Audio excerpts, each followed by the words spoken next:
आप सबका धन्यवाद दूं कि आपने मुझे इस सभा में सम्मिलित होने के लिए बुलाया और मैं मेरी उपस्थिति आपके सामने। सबसे पहले तो मैं आप लोगों को क्लियर कर दूं कि DMH11 कोई हाई लीडर हाइब्रिड नहीं है। ये मैं नहीं कह रहा हूं। अगर आप देश का पूरे का डेटा देखें तो 3 साल जो 8 जगह टेस्ट हुआ था उसकी लीड आई 26 2.6 टन पर है। पेंटल साहब के अपने हाइब्रिड हैं DMH1, DMH3 और DMH4। मेरा डेटा नहीं है। डॉक्टर पेंटल ने खुद कहा है कि जो मेरा हाइब्रिड है 2.6 टन दे रहा है, इससे अच्छे मेरे हाइब्रिड 3 और 4 है और साथ के साथ जो मेरा DMH1 है वो भी सुपीरियर है। अब बात आती है जो प्रेजेंट हाइब्रिड है वो किसी तरह से सुपीरियर है। अब पेंटल साहब जो कहते हैं वो कहते हैं कि भाई मेरा हाइब्रिड 25% सुपीरियर है। Horses are to be compared with horses, not horses are to be compared with donkeys. It means best is to be compared to the best. चाहे वो हाइब्रिड है चाहे वैरायटी। अगर बात करें अच्छे कंप्यूटर की तो अच्छे कंप्यूटर में जो आज की एग्जिस्टिंग वैरायटी है, आज के एग्जिस्टिंग हाइब्रिड है, उनके सामने DMH11 कहीं स्टैंड नहीं करता। It's a poor. अब आज बात आई दूसरी, तो जो पेंटल साहब 25% सुपीरियरिटी कह रहे हैं, 28% सुपीरियरिटी कह रहे हैं, वो किससे? एक पेरेंट है वर्ना और दूसरा पेरेंट है हीना।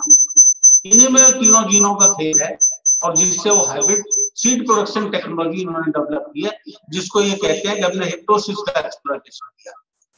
हिप्टोसिस का मतलब होता है दो तरीके से। पहली बात तो ये है कि पेरेंट्स से कितना सुपीरियर है, वो एकेडमिक स्टडी है, उसका कोई मतलब नहीं है, तो कोई रेलिवेंस नहीं। अगर हमें किसी क्रॉप में हिप्टोसिस देखनी है या सुपीरियरिटी देखनी है तो हमें हमेशा कंपेयर किससे करना पड़ेगा? जो हमारे पास अवेलेबल हाइब्रिड है या बेस्ट हाइब्रिड, बेस्ट वैरायटी। और आज के टाइम में कोई भी बेस्ट हाइब्रिड के सामने ये कहीं टिकता नहीं है। -15 से 30% कम ईल्ड। मैं आपके सामने पूरा डेटा दिखाता हूँ। ये मेरा डेटा नहीं है, पूरा ICAR का डेटा है और करीब करीब 1000 फार्मर्स का डेटा है इन वेराइटीज का, जो आज के टाइम में फार्मर फील्ड पे ग्रो होती है, जिन्हें भारत सरकार डिमॉन्स्ट्रेट कर रही है।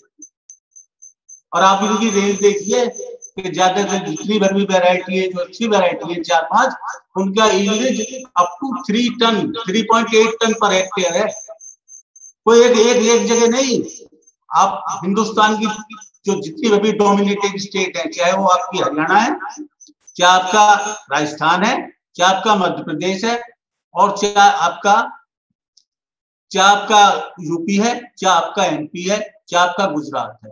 और तो और एक इंटरेस्टिंग बात बताऊं कि बीसा जो इंटरनेशनल सेंटर है, बार्लोग इंस्टीट्यूट ऑफ सस्टेनेबल एग्रीकल्चर, वहां डॉक्टर RS जाट है जो काफी दिनों से जो है सस्टेनेबिलिटी के ऊपर काम कर रहे हैं और वो मस्टर्ड मेज मूंग की बात करते हैं। और दूसरे हमारे जो अच्छे सहयोग साइंटिस्ट वो भी मस्टर्ड मूंग मेज की बात करते हैं, अगर फार्मर की प्रॉफिटेबिलिटी बढ़ाते हैं।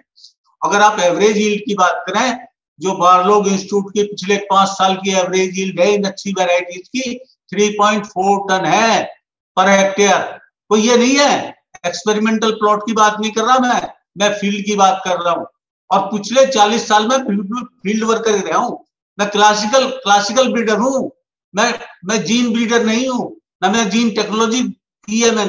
मैंने कॉम्बिनेशन ऑफ करेक्टर किए हैं और कॉम्बिनेशन ऑफ करेक्टर के ऊपर मैं फख्र करता हूं कि जो मेरी टीम है पूरे, जहां हमने 40 साल काम किया, हमने 400% का इंक्रीज किया। दुनिया में कोई ऐसा एग्जाम्पल बता दो जिस किसी फसल में हमने 400% का इंक्रीज किया हो। गेहूं में भी हमने सिर्फ 200% का इंक्रीज किया 40 साल में, और हमने हरियाणा में करके दिखाया कि 2 टन प्रोडक्टिविटी एवरेज है।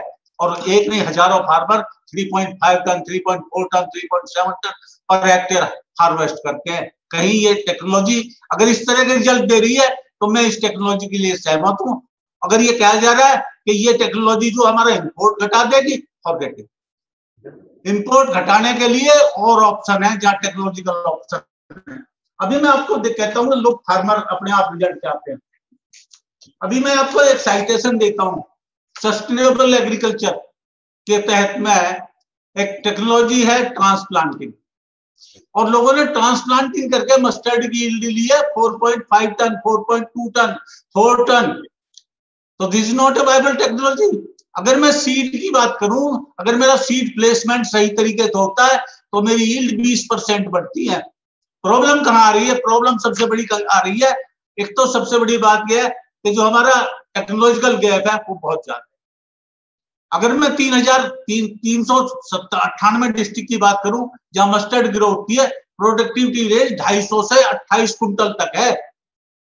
अगर मैं 250 वाले जो यील्ड है उसको अगर मैं नेशनल एवरेज पे भी ला देता हूं, जो आज हम प्रोड्यूस करते हैं उसका डबल होगा, उसका प्रोडक्शन डबल होगा। हम अपने टेक्नोलॉजी से हमने ऑलरेडी डिमोन्स्ट्रेट किया था 9745 में कि हम 97% सेल्फ सफिशिएंट थे। अगर आज की भी बात करूं तो मस्टर्ड ऑयल में we are self sufficient. I underline it that as far as mustard is concern we are self sufficient. जो आदमी साउथ में कोई दूसरा तेल यूज करता है उसे मैं जबरदस्ती मस्टर्ड नहीं खिला सकता। मस्टर्ड का जहां टेस्ट है वहां उसके लिए हम सेल्फ सफिशिएंट है। असली प्रॉब्लम कहां आ रही है?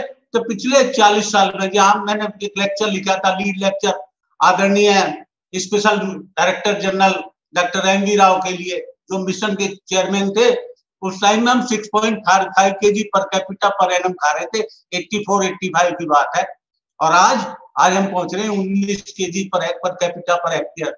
क्या कोई अवेयरनेस प्रोग्राम है पूरे कंट्री में? कोई अवेयरनेस प्रोग्राम नहीं है।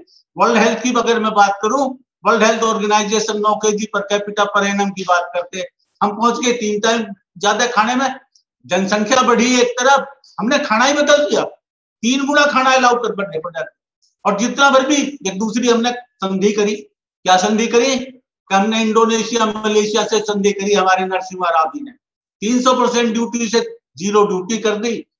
और अभी जो मेरे आदरणीय किसान भाई और दूसरे साथी कह रहे थे कि देश डंपिंग ग्राउंड हो गया। और ड्रॉपसी की कहानी तो युद्धवीर जी ने बड़ी अच्छी तरीके से बताई। मैं 40 साल से फसल से जुड़ा हूं, मुझे पता है उस टाइम भी लॉबी ने काम किया था और अब भी यही लॉबी काम कर रही है। अगर हमारी टेक्नोलॉजी काम नहीं कर रही, हम प्रोडक्टिविटी नहीं बढ़ा रहे, हमने प्रोडक्टिविटी नहीं बढ़ाई हो।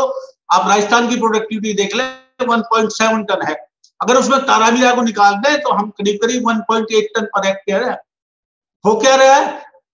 तोरिया जो रोइल्डर है उसको भी हमारे साथ जोड़ दिया, जो हमारे पास तारामीरा है उसको भी उसी के साथ जोड़ दिया, जो हमारी येलो सरसों है उसको भी उसी के साथ जोड़ दिया। और कंपेयर करते हैं हम कनाडा से, कनाडा की एग्रीकल्चर 2 टन है। Wuhan is the best province of China, उनकी प्रोडक्टिविटी 2 टन है। We are already having 2 ton, we are already having 2 ton. हमें सिर्फ जो ये गैप नैरो डाउन करना है। बहुत सारी बात हुई, जब मैं डायरेक्टर था मैंने समझाई, मैंने कोशिश करी और प्रयासों से मैं आपको बताऊं कि कम से कम भी 3-4 क्विंटल का जब जो अब हम रिसेंट ईयर्स में कर पाए, वो सिर्फ हम बार बार जब अच्छी वैरायटी की बात करते रहे, अच्छे न्यूट्रिएंट मैनेजमेंट की बात करते रहे, अच्छे इरिगेशन मैनेजमेंट की बात करते रहे, पीएसबी वगैरह का यूज करने की बात करते रहे, किसानों को सल्फर का यूज करने की बात करते गए, हमारी टेक्नोलॉजी ने अपने आप रिजल्ट देना शुरू कर दिया। कोई एक जीन या जीन को टेक्नोलॉजी जब तक बेकार है जब तक वो कॉम्बिनेशन में ना हो, और वो कॉम्बिनेशन में जो टेक्नोलॉजी हो हमेशा देश की सस्टेनेबिलिटी में होलिस्टिक अप्रोच में काम करेगी, ये मेरा मानना है। दूसरी बात मैं बात करूं, एक जो है बात करते हैं लोग जो जी पोलन फ्लो, मधुमक्खी आराम से 3 किलोमीटर ट्रेवल करती है, जैसा मैंने पढ़ा, देखा और जाना और समझा है। क्या मधुमक्खियों को कह रखा है कि जो है मधुमक्खी जो है 3 किलोमीटर तक नहीं जाएंगी? बायो सेफ्टी डोजियर जो इल्सी इंटरनेशनल लाइफ साइंस इंस्टीट्यूट ने डेवलप करा, हम तो डेवलप कर नहीं पाए। पेंटल साहब ने मदद ली इल्सी की, और इल्सी की मदद से जो हमने डोजियर डेवलप किया उसमें इंफॉर्मेशन क्या है कि जो हमारे ट्रांसजेनिक और जो नॉर्मल है ना, उनमें जो हनी बी की विजिट है वो सेम है। ये साइंटिफिक डेटा है, विजिट है साइंटिफिक डेटा। क्या रेलिवेंस है इसकी? भाई आप ये एसटी क्रॉप है तो उसके रेजिडुअल इफेक्ट बताते, पहले तो उसको एसटी क्रॉप नहीं बताया, अब एसटी क्रॉप के बाद में उसको हनी बी का ये नहीं बताया कि भाई कहाँ कितना फ्लो होता है, पोलन फ्लो कितनी दूर तक है। अगर अभी वंदना जी ने बड़ी अच्छी तरीके से क्लियर किया कि आज के टाइम में कनाडा में एक भी लाइन जो है ऐसी नहीं है जिसमें जीन का कंटेमिनेशन ना हो। क्या हम अफोर्ड कर सकते हैं? नेपोस तो आप यूरोप से ले आओगे। अगर कहानी कनाडा की देखें, 1936 में पहली बार जो रेपसीड को इंट्रोड्यूस किया था पोलैंड से, और पोलैंड तो आज ग्रो नहीं कर रहा ट्रांसजेनिक, कनाडा ट्रांसजेनिक पे पहुंच गया। क्या उनके पास एक भी लाइन है जो पॉलिसी उन्होंने ली थी? कोई भी पॉलिसी लाइन उनके लिए ली थी? और अब आई बात ये हाइब्रिड होनी चाहिए। मैं हाइब्रिड का सपोर्टर हूँ, मैं हाइब्रिड करता हूँ, लेकिन हाइब्रिड करता किससे हूँ? जो हमारी अवेलेबल एबीआर टेक्नोलॉजी है, जो हमारे पास अवेलेबल एबीआर टेक्नोलॉजी है। लेकिन परेशानी क्या आ रही है कि जो क्रॉप ऑलरेडी नेचर में हाइब्रिड है वो कभी भी हाई हिट्रोसिस नहीं देती। थंब रूल है, अगर आप एग्जाम्पल लें, क्यों जो 100% इंक्रीज और 150% इंक्रीज हम कर पाए किनमें? जिन्हें में हमें नेचर ने गिफ्ट दी थी, चाहे पर्ल मिलेट था, चाहे सोरगम था, चाहे कैस्टर था, चाहे सनफ्लावर था, चाहे बीज था। इन क्रॉप में हमें नेचर ने गिफ्ट दिया। मस्टर्ड में हमें कोई नेचर ने गिफ्ट दी। जो हमारे पास साइटोप्लाज्म है, अवेलेबल साइटोप्लाज्म है, they are working very well. एक लिमिटेशन बताई जाती है कि रेस्टोर नहीं तो डाइवर्सिफाई नहीं कर रखे लोगों ने, हमने डाइवर्सिफाई कर रखे हैं। अगर मैं आज की बात करूं, मेरे पास करीब 21 रेस्टोरर हैं जो परफेक्टली रेस्टोर करते हैं, कोई किसी तरह की प्रॉब्लम नहीं। जो हिट्रोसिस में ट्रांसजेनिक से डेवलप कर रहा हूं, क्या मैं नेचुरल वे से नहीं एक्सप्लॉइट कर सकता? वो मुझे डेटा दे दे कि भाई ये ट्रांसजेनिक हिट्रोसिस जो ज्यादा आती है या जो है आपके सीएमएस से हिट्रोसिस कम आती है। We are for the farmer. एक और इशू आता है, बड़ी बड़ी एडवोकेसी होती है। लोग कहते लगते हैं साइंस की बात नहीं करते, यार साइंस नहीं है, ये तो एक्टिविस्ट हो गए, ये तो दूसरे चीज हो गए। वो कुछ भी कहे, पर एक बीटी के मैं लेसन बताता हूँ, बीटी कॉटन के कुछ जो मैं अपने एक्सपीरियंस में, मैं यील्ड की बात नहीं करूँ, ये एनवायरमेंट जो है भी इतना इंपॉर्टेंट है, बायोडाइवर्सिटी भी इंपॉर्टेंट है, other coming problems are very important. अभी वोलगार्ड 2 और वोलगार्ड 3 की बात हो रही थी। अगर आप देश में देखें, mealybug was not a problem. It was the creation because of the particularly the BT cotton. Whitefly had never been a serious problem. Now it has become a serious problem because of this BT cotton. Leaf curl disease was not a serious problem in cotton, but now it is a serious problem. Particularly the Gujia weevil, which was never available in the field, is available in those areas, but cotton is a dominating crop. And another important thing, the dissemination of virus through vector of whitefly is a common problem only and only because of cotton. And to my as a breeder, अगर आप किसी भी cotton के hybrid को पिछले 10 साल से जो मैं देख रहा हूँ, चाहे किसी भी कंपनी का, कोई भी जेनेटिकली कोई भी हाइब्रिड प्योर नहीं है। और जो कोई हाइब्रिड जेनेटिकली प्योर नहीं है, तो ये देश अलाउ क्या कर रहा है? इसी तरह के कॉन्सिक्वेंसी दूसरी क्रॉप में होंगे, तो सिर्फ एक बहाना जीएम को इस इंडियन एग्रीकल्चर में घुसाने का है।